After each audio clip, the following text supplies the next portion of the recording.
Hi there, I'm Richard Topping and this is Masterclass, your very own in-house navigation system for your computer. Just program the coordinates of where you want to go, preferably in the form of an email, and we take you there in just a matter of minutes. It's as easy as taking candy from a baby, really.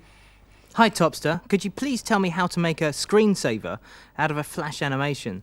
The Flash bit is okay, but as none of the publish settings work, I'm having trouble exporting it to a screensaver file. Thanks, Ben Page. Well, Ben, this is a good one. In fact, we've had loads of emails about people who want to make their own screensavers. Now, you say you're happy with the Flash bit. Well, what we're going to do today is to show you how to make a Flash animation and put it into a screensaver. The screensaver bit is really, really easy. That's only going to take us about 2 minutes. So I'm going to spend most of the lesson showing people how to do a very simple Flash animation. So apologies to you, Ben. You'll have to hang on to the end of the show to find out how to turn it into a screensaver. Right, well, let's get Flash up and running, first of all.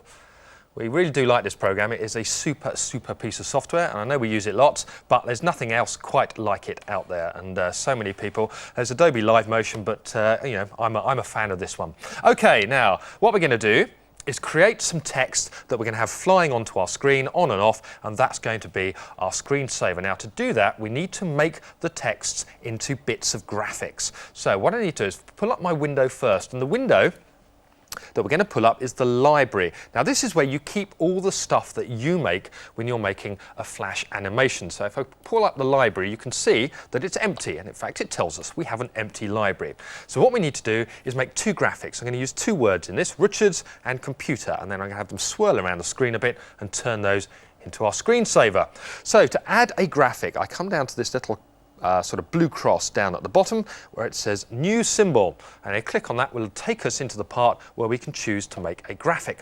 So there we go, click on that, and I'm going to call this Richards. Now, it's always a good idea to label everything you make in Flash, because when you're getting up to 30 or 40 layers and you've got 50 or 60 different elements flying around, unless you've exactly named it what it is, you are going to lose track of what you've got. Now, we're going to make a graphic. We're not going to do a button or a movie clip. We're going to keep it nice and simple today. So we'll just say OK. And we then move away from what we call the stage or the scene, and we're now into the place where we make the graphics. Now, over on the left-hand side is a load of different drawing tools. If you've used a drawing package, you'll be very familiar with these, but we're going to use the text tool here. Very simple.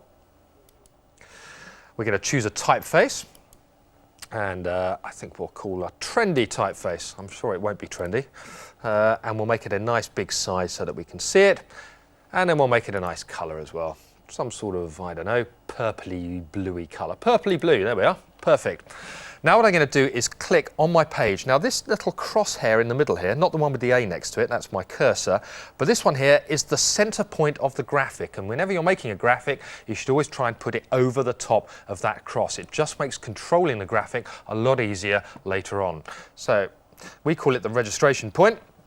So let's type in Richards, like that. Now, if you don't quite get it over the registration point, you can, if you move your cursor over, you can see it just turns into a crosshair there. So you can just move it a little bit. I need to extend the box out a bit. There we go. Put in Richards. And then if I can just move it about a bit, like that, you see, I can get it over the registration. That's good. Richards. So I can also move it using the arrow key, incidentally. That's quite useful on the old cursor there. That's good. But I'm quite happy with Richards, and that is my first graphic, the first element that I'm going to use in my animation. Now I want to make another one as well. So I simply click on this blue cross again, new symbol, and we'll call this one computer. There we go. And it's a graphic we want. We'll say OK. This time I'm going to choose a different text. Style, something a bit different. Let's try Verdana. Let's keep it at 72 point. We'll change the colour. We've got kind of a purpley thing going on there. Why don't we make this a sort of a greeny thing? There. And we'll just start about there, I think. Type in computer. Good, and that's just about over the registration mark. I don't really need to mess around with that too much. And then I'm going to take us back to the scene. So now what we've got is a blank scene, and we've created two graphics. We've created a graphic called Richards and a graphic called computer. What I'm going to do now is start laying them into the scene, start animating them a little bit, showing you how to do some fades and stuff. And once we've done that, we'll turn it into a screensaver.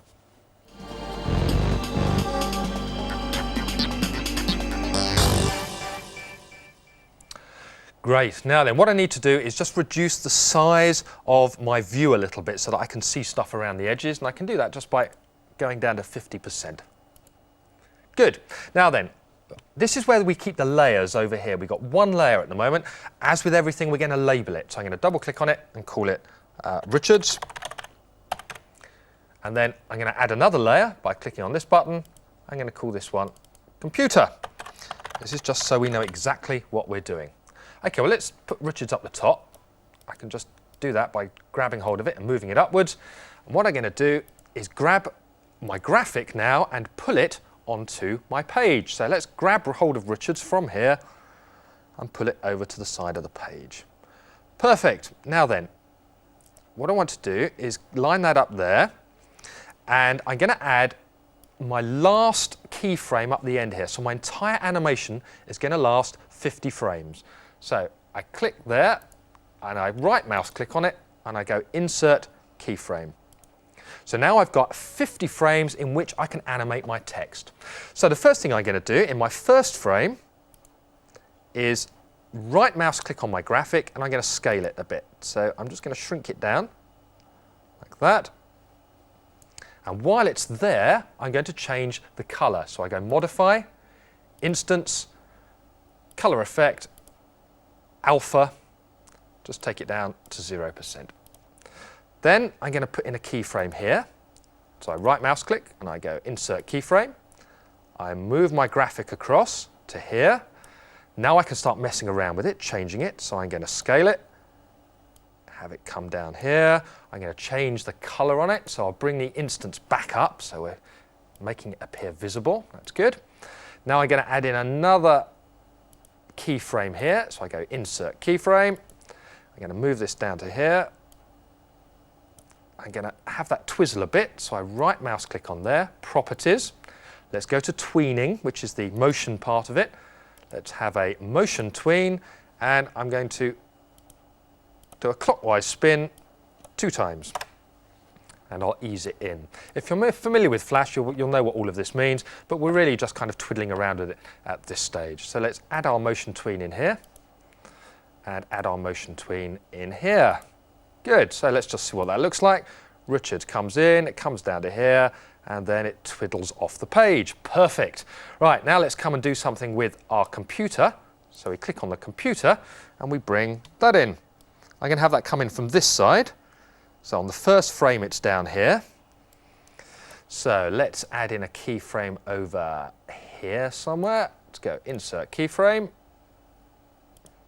And now let's have our computer on this frame, moving up to this side here.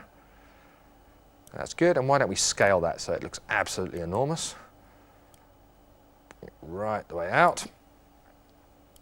Just for grins. There we go, and I might just fade that a little bit, modify the instance. You can just play around with all these different settings, just have a bit of a laugh, to be honest, because it can look quite good if you get something that looks nice. Now let's bring another keyframe in here, Insert Keyframe. Now let's scale this again. We don't want it too big, do we? So click on it,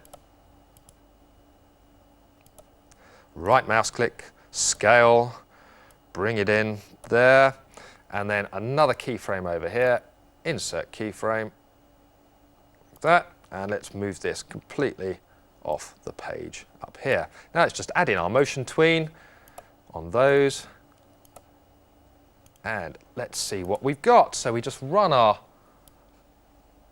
playhead across the top, and what happens is it spins in, it goes Richard's computer, that shrinks, that twizzles out, and off it goes. What a fine looking animation that is. To test what it really looks like, what we want to do is just do a quick test movie.